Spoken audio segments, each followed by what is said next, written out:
I am Ferdinand Marcos, and I am the President of the Republic of the Philippines. I stand today on behalf of 110 million Filipinos. Pardilla, People's Television. Good morning po, Yusek. Former presidential spokesperson Harry Roque recounts the pain of leaving the country and being separated from his children. At ang sabi niya pa po ay I was forced to leave under the circumstances. At hindi daw po niya mapapatawad ang Marcos administration po. Ayoko na po sanang sagutin ito pero kinakailangan po dahil baka po ito ay tumimo sa utak ng ating mga kababayan at sabihin may katotohanan. Unang-una po, mukhang sinisisi pa po niya ang naging kalagayan niya at ang kinahinatnan niya kay Pangulo at sa administrasyon. Unang-unang tanong, ano po ba ang kanyang pruweba? Kwentong walang kwenta? Kwentong barbero? Una po, hindi naman po yata niya kasama ang Pangulo nang siya ay nakipag-deal sa Whirlwind at sa Lucky South 99. Hindi rin po niya kasama ang Pangulo nang siya ay naglakad ng permit or license ng Lucky South 99.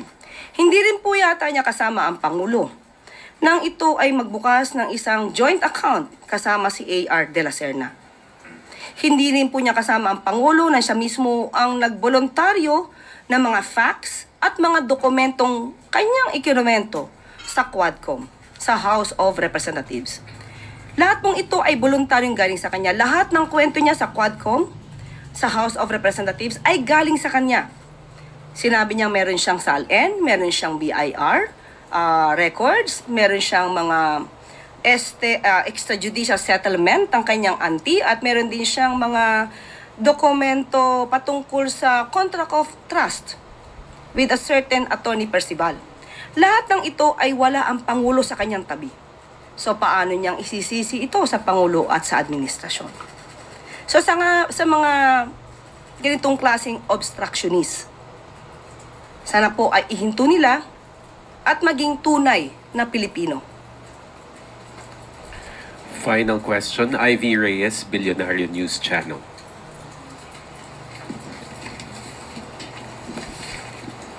Morning po, Yusek. Sa 20th Congress, pag-open ng 20th Congress, final po ni Senator Gatchalian na yung 3-year college degree. Tatanong ko lang po na since President Marcos is against the K-12 na po, na hindi effective yung K-12 like he said, ano pong masasabi ng palasyo dito? Okay, gusto po natin liwanagin ito.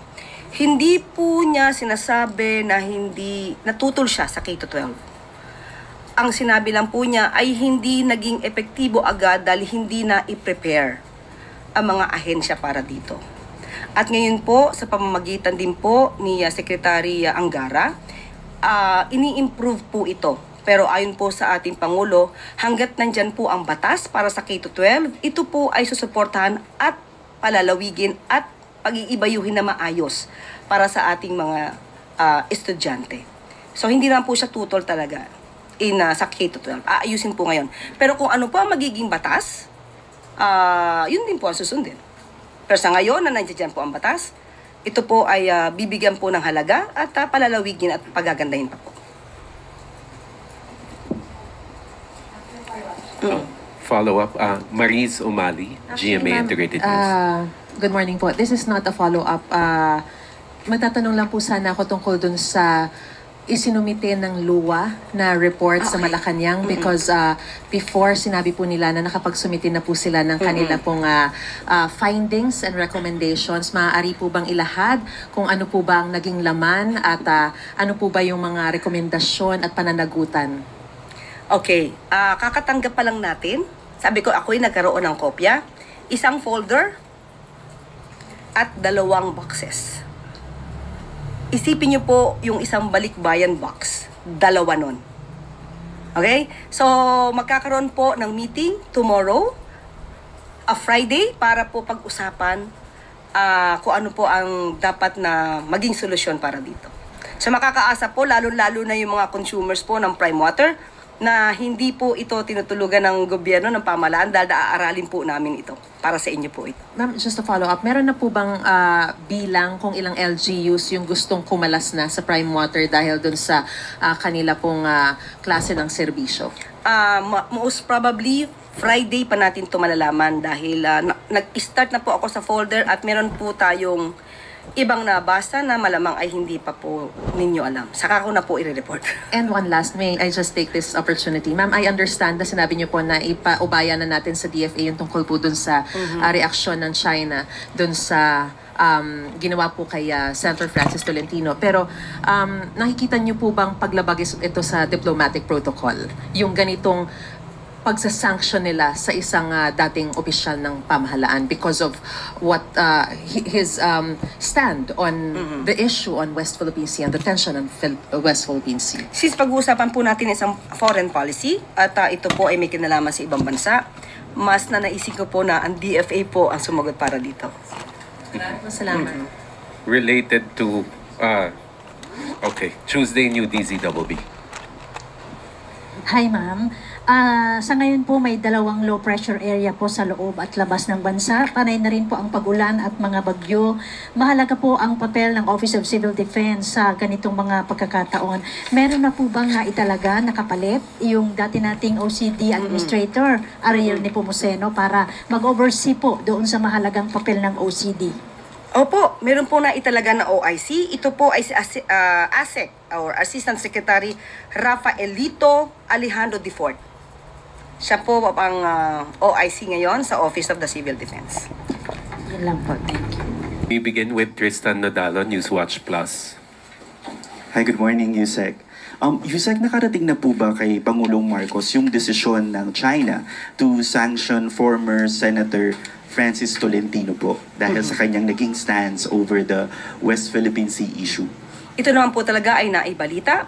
Pero yung katanungan na po na yan ay ibibigay po natin sa DFA kung ano po ang kanila magiging tugon.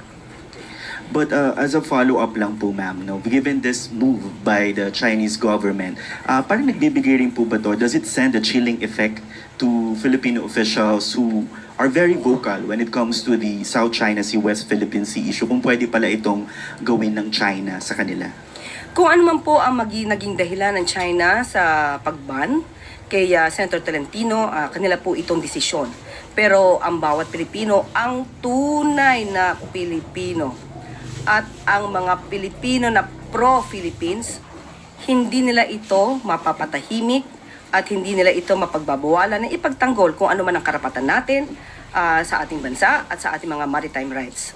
At sabi nga ng Pangulo, we will not yield even an inch of our territory to a foreign power. Last follow-up na lang po on this matter. Pero wala pong balak si Pangulong Marcos to summon Chinese Ambassador Wang Zilian or Chinese officials to relay yung naging concern natin on this decision? Sa ngayon po ay wala pong nasasabi ang ating Pangulo patungkol dyan. Thank you po. Christian Yosores, DZMM.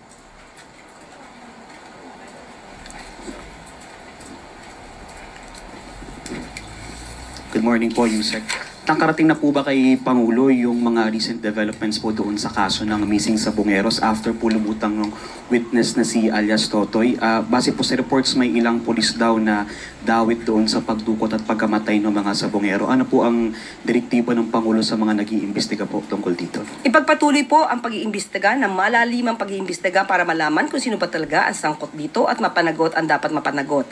Ayon nga rin po sa DOJ ay meron pong 4 na witnesses na maaaring tumulong, pero kailangan pa nilang i-evaluate ang mga testimony nila para malaman kung sino yung pwede maging state witness. At kailangan po talaga nila ng maliban sa testimonya ay magkaroon pa ng ibang mga ebidensya tulad ng mga larawan, pictures, videos kung meron man para mas makatulong po sa pagresolba ng kasong ito. One follow-up lang po. May mensahe po ba ang palasyo sa hudikatura after din po may lumabas na report na sinasabing masyadong makapangyarihan yung mastermind and can influence even the Supreme Court? Naniniwala po tayo sa integridad ng ating korte. At ito'y masisolusyonan na naaayon sa batas at naaayon sa rule of law. Sam Medenilla, Business Mirror. Good morning, ma'am. Magfa-follow up lang po kami regarding po dun sa negotiations ng Philippines with the US regarding sa US reciprocal tariffs. Sa ngayon po, sabi po ay ongoing pa rin ang negosasyon at hindi pa rin po kami makakapagbigay ng anumang detalye patungkol po dito. Pero asahan po natin kung anuman po ang magiging solusyon dito or rather resolution dito. Ito po ay para po sa kabubuti ng ating bayan. Follow up lang po. Bali, prepared po yung government sa either scenario. Kung i-retain or itataas or ibababa sa tatlong scenario po kung sakali. Ano't anuman po ang mangyari dito, kailangan po ang bansa ay handa. Kaya po ang Pangulo natin at ang economic team ay lagi pong pinag-aaralan ang mga patungkol dito. Okay. Thank you po, ma'am. Clay. Benting bigas, mayroon na sa palengke. Tumungo si Pangulong Ferdinand R. Marcos Jr. sa Zapote Public Market para pangunahan ang official launch ng benting bigas mayroon na sa mga pampublikong pamilihan. Alinsunod ito sa pangako ng Pangulo na palawakin pa ang sakop ng 20 pesos rice program ng administrasyon. Diin ang Pangulo, hangad ng gobyerno na magkaroon ng sapat na pagkain sa hapagkainan ng bawat Pilipino. Mula noong nagsimula ang 20 pesos rice rollout noong Mayo, nakakabili na ng mura at dekalidad na bigas ang mga senior citizen, solo parents, PWDs at mga miyembro ng 4Ps. Ngayon naman ay sisimula na ang rice rollout sa mga public market para mas marami pang kababayan natin ang makinabang dito. Upang mapanatag ang ating mga magsasaka, siniguro ng Pangulo na hindi bababa ang kanilang kita dahil may pondo ang gobyerno para dito. Pinapalakas din ng 20 pesos rice program ang suporta sa partner farmers dahil pwede nang direktang magbenta sa merkado. Wala nang middlemen at mababawasan pa ang kanilang post-harvest losses. Inatasan naman ng Pangulo ang mga ahensya ng gobyerno na palawigin, patatagin at palawakin pa ang sakop ng 20 pesos rice program. Itutuloy ng DA ang nasimulan na ugnayan sa mga LGU para mas marami pang palengke ang makapagbenta ng dekalidad at abot-kayang bigas. Magbibigay naman ang DSWD ng listahan ng mga lugar kung saan maraming kababayan natin ang makikinabang sa rice rollout, lalo na ang vulnerable sectors. Sisiguruhin naman ng DILG na maayos ang pagsumite ng accomplishment reports ng mga LGU ukol sa pagpapatupad ng programa.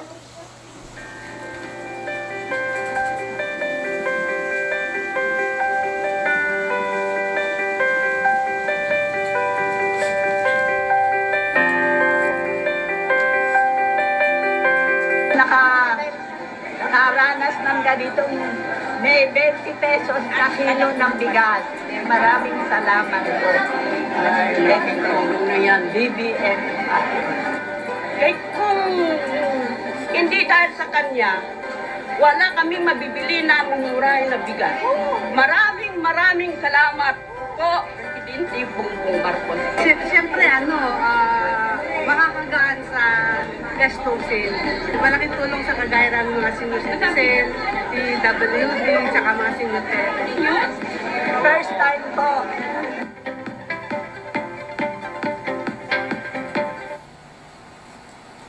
Mga nakaharang na sasakyan sa fire station sa Makati, inaksyonan ng DILG. Serbisyo publiko ang unahin, hindi ang sarili. Yan ang babala ng DILG sa mga kawani ng gobyerno.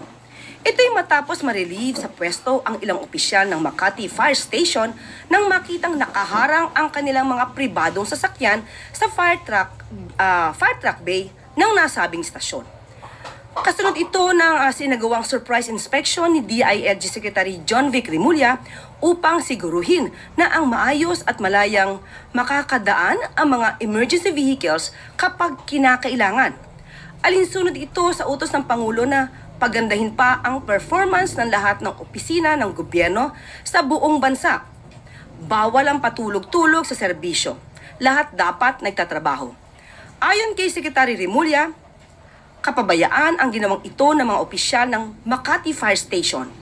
Dagdag ng kalihim na buhay ang nakataya kung maaantala ang pagresponde ng mga bombero at ambulansya dahil sa mga nakahambalang na sasakyan.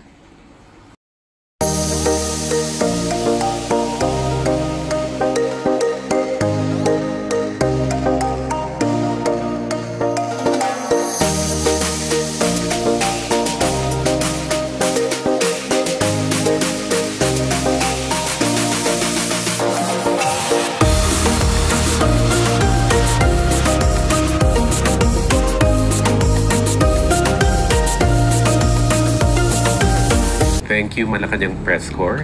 Yusek Claire. Okay, thank you.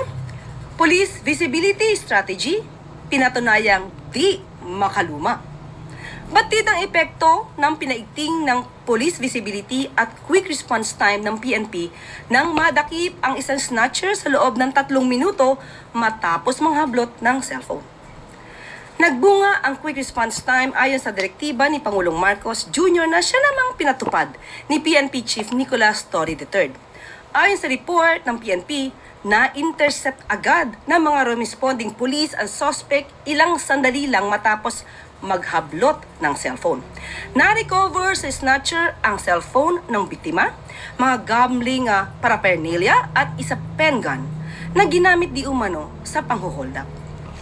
Sa ibang balita ay nirelieve ni PNP Chief Nicolas Torre III ang isang Chief of Police sa Rizal dahil sa mabagal na aksyon nito sa isang theft case. Napag-alaman ng pulisya na pinauwi lang ang mga tauhan ng nasabing opisyal ang isang negosyante matapos nitong magreklamo ng kaso ng pagnanakaw. Binigyan diin ng PNP Chief na walang puwang ang tamad at pabagal-bagal na kilos sa hanay ng kapulisan.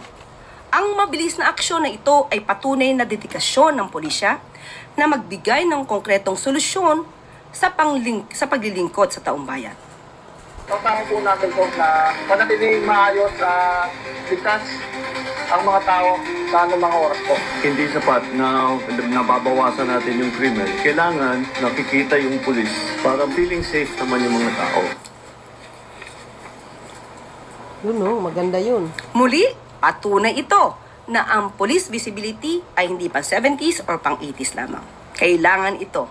Ginagamit ito sa buong mundo. Correct. At dito na po nagtatapos ang ating press briefing. Magandang araw para sa bagong Pilipinas. So yun guys, maraming salamat sa iyong watching. See you again on my next upload. Ayan, kwentong barbero talaga ito si Roque. Babu!